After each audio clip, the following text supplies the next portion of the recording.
美国关税谈判甲7月26罢免失败，拢冲击到政府施政。有风声讲8月23第2波罢免投票了后，要来进行内阁的改组。防点名的官员有经济部长郭志辉、卫福部长邱泰源等等。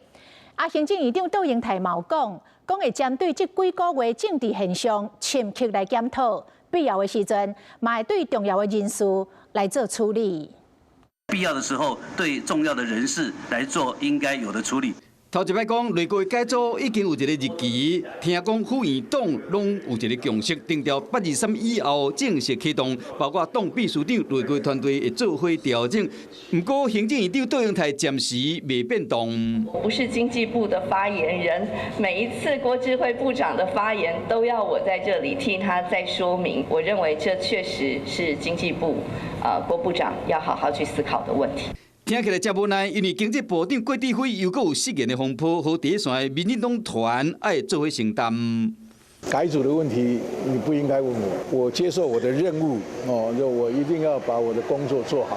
郭志辉真坦言，是讲进前伊用蒙古镜比论台积电甲英特尔合资这个案件，告白讲，这台积电去美国投资3000亿，这是假消息。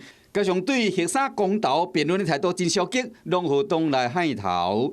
除了这以外，内阁改组的危险名单，阁有卫福部长邱泰源，因为年初发现急诊的问题处理了无好。教育部长陈永尧是被点名伫台师大女子脚球抽回案件办事不力，嘛因为处长也变成性命各自案真危险。我觉得卫福改组不够了。要大幅改组了，甚至于要全面改组。呼吁赖清德总统真的要认真思考，是不是应该换掉这个阁揆，全面改组。行政团队可以更精准地掌握民意，让民众可以给他更大的一个支持。那改组又何妨？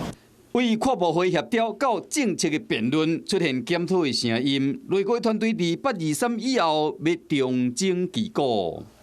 Hello， 我是张新文。想要抢先掌握最及时的新闻资讯吗？赶快订阅、按赞、开启小铃铛，锁定华视新闻 YouTube 频道。